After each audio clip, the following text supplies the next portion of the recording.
سب جانتے ہیں کہ مولانا طارق جمیل صاحب کی ایک فاؤنڈیشن ہے which is known as MTJ foundation, جو وہ رن کرتے ہیں اور ان کے بیٹے مولانا یوسف رن کرتے ہیں. آپ لوگوں کو یہ بھی پتا ہوگا کہ مولانا صاحب کا زندگی میں صرف ایک ہی گول رہا ہے, اور وہ ہے اسلام کا پیغام پہنچانا اور انسانیت کے اندر بہتری لانا. تو انہوں نے ہمیشہ انسانیت کے بارے میں ہی سوچا ہے. تو اب اس فاؤنڈیشن کے تھرو ان کا یہی گول ہے, انسانیت کے اندر نہ تو صرف بہتری لانا بلکہ انسانیت کی مدد کرنا, اور اس میں ان کو آپ کی ضرورت ہے. اس سال آپ اپنا صدقہ نکالنا چاہتے ہیں, زکوٰۃ نکالنا چاہتے ہیں, یا صرف آپ کوئی بھی دل سے کسی کی مدد کرنا چاہتے ہیں, تو میں آپ سے یہی صرف ایک درخواست کروں گا کہ آپ MTJ فاؤنڈیشن کے تھرو کریں.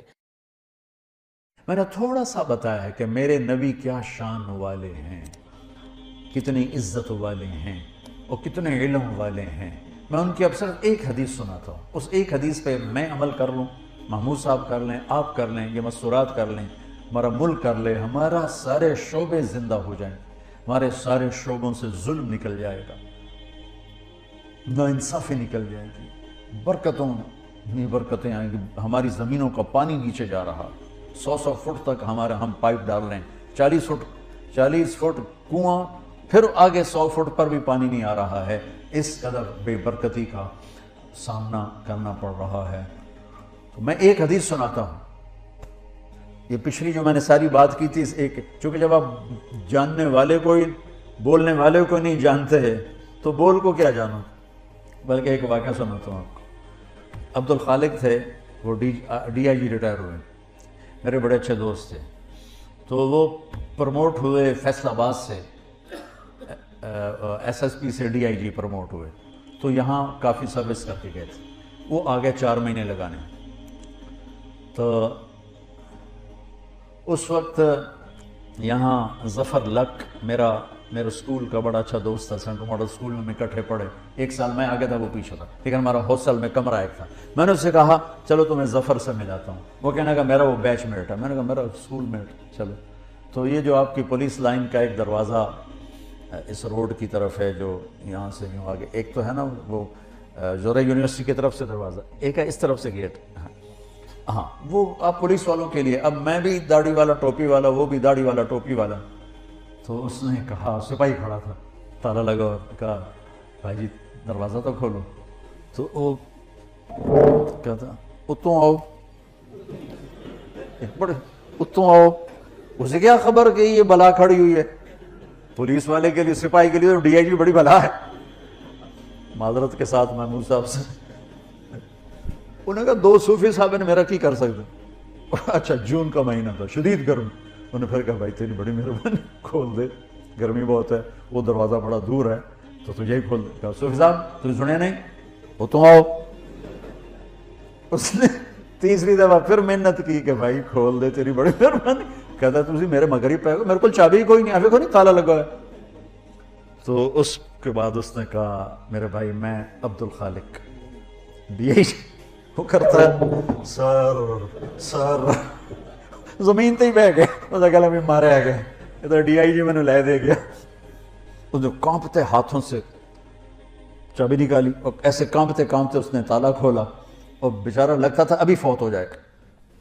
تو میں نے کہا مجھے آج ایک بات سمجھ میں آئی, جب تک بولنے والے کی قدر نہ ہوگی, بول کی قدر کون کرے گا. ہمارے دلوں میں اللہ کے رسول کی وہ قدر ہی نہیں رہی, ورنہ میرا دیس جھوٹ بولتا, میرا دیس ملاوٹ کرتا, جوئے کے اڈے چلاتا, زنا کے اڈے چلاتا, سیاست کے نام پہ فرعونیت کرتا. جانتے ہی نہیں ہمارے نبی کی ہے, ہمارے نبی ہیں کون. تو اتنی بڑی ہستی کی ایک حدیث سنا رہا ہوں, اللہ کی قسم, دنیا بھی آپ کی, آخرت بھی آپ, جس مرضی شعبے میں. آپ نے کہا 4 اذا کانت فیک ما درک ما فاتک من الدنیا. 4 باتیں مجھ سے لے لو, 40 نہیں, 400 نہیں, 4. کہ 4 باتیں صرف مجھ سے لے لو اور آنکھیں بند کر کے سو جاؤ, دنیا بھی تمہاری, آخرت بھی تمہاری. میرے نبی کبھی بڑے بڑے وظیفے نہیں بتاتے تھے, امت کو سہولت میں رکھے. تو فرمایا 4 باتیں لے لو, دنیا بھی تمہاری, آخرت بھی. صدق و حدیث, ہمیشہ سچ بولنا, جھوٹ نہ بولنا. اب تمہارا محکمہ پولیس ہے ہی سارا جھوٹ پر, تمہارا نہیں, میرا دیس, میرا بازار, میری تجارت, میری زراعت, میری سیاست, سب جھوٹ پر. صدق حدیث، حفظ امانت، کسی کو دھوکہ نہ دینا، دھوکہ نہ دینا، فراڈ نہ کرنا، غلط FIR نہ کرنا، دھوکہ نہ دینا، بے گناہوں کو 302 میں نہ دھر لینا. کتنے بے گناہ پھانسی چڑھ گئے.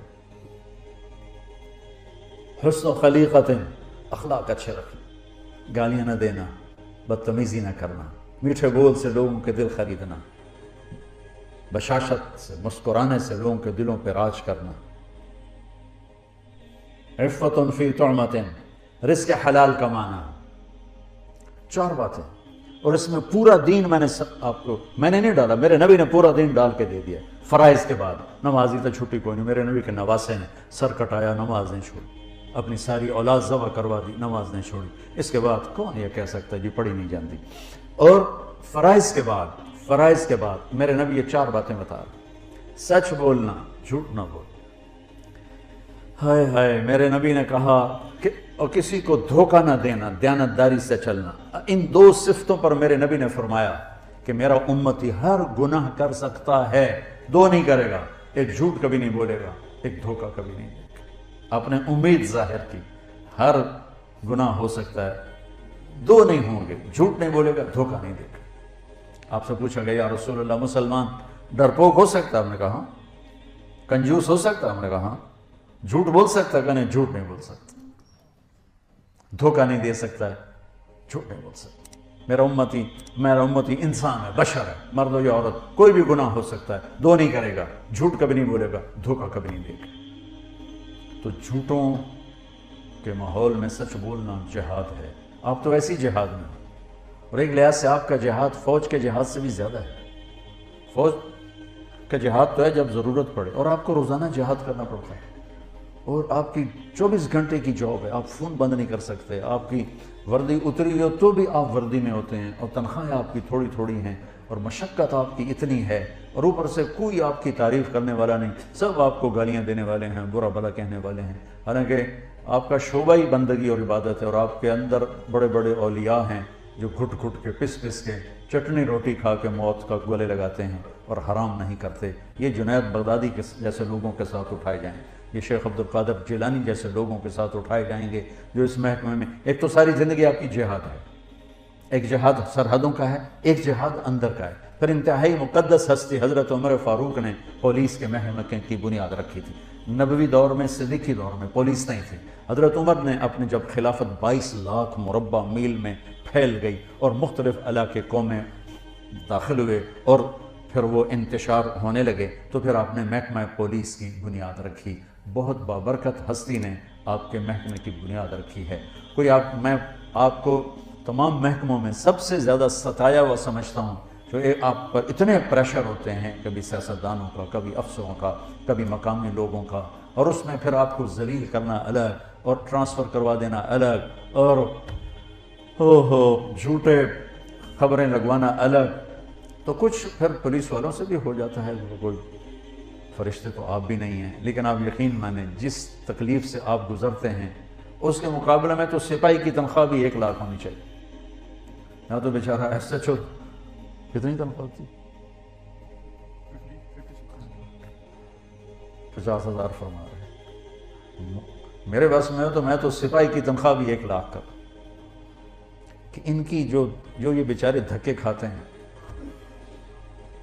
پرانی بھیڑی ویگنا تو ٹورے جاندے ہوندے، کھڑ کھڑ کھڑ کھڑ کھڑ ہارن نہیں وجدا، باقی ہر شے وجدی، بریک نہیں لگدی، باقی ہر شے لگدی. اس سے نہ کی چور نپنے تے بدماش نہ پڑے. تو میں آپ کو سلام کرتا ہوں میرے بھائی. اب یہ 4 باتیں اللہ سے مانگ لو. ایک سچ بولنا ہے، جھوٹ نہیں بولنا ہے. میرے نبی کا وعدہ، الصدق ینجی والکذب یہلک، سچ نجات دیتا ہے، جھوٹ ہلاک کرتا ہے. کبھی دھوکہ نہیں دینا ہے، دیانتداری سے قلم چلانا ہے، دیانتداری سے معاملہ کرنا ہے. میرے نبی نے فرمایا، ہاں اب دیکھو میرے نبی کی 2 صفتیں ہائی لائٹ ہوئیں، صادق امین، سچا اور دیانتدار. اگر آپ مجھ سے سوال کرو کہ مولانا صاحب اسلام کو 2 لفظوں میں بتاؤ، تو میرے پاس 2 لفظ ہیں، سچائی اور امانت داری. اور اب مجھ سے پوچھو کفر کو 2 لفظوں میں بتاؤ، تو میرے پاس 2 لفظ ہیں، جھوٹ اور دھوکے باز. اور تیسرا بھائی اپنے اخلاق اچھے کرو.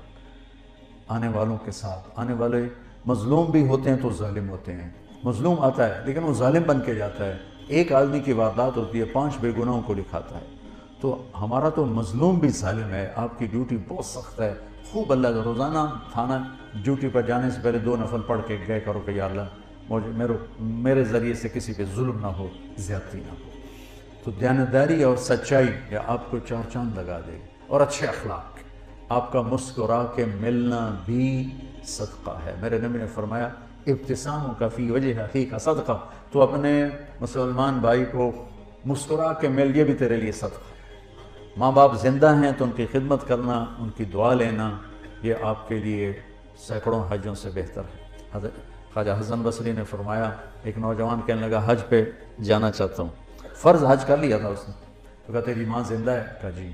اس وقت تو حج پہ جانا ایسا نا کہ 5 دن ہو کے آگے، بڑا عرصہ لگتا تھا، فرمایا تو اپنی ماں کے سامنے بیٹھ کے ایک ہی دسترخوان پہ کھانا کھائے اور وہ تجھے دیکھ کے خوش ہو رہی ہو، یہ میرے نزدیک تیرے نفلی حج سے زیادہ بہتر ہے۔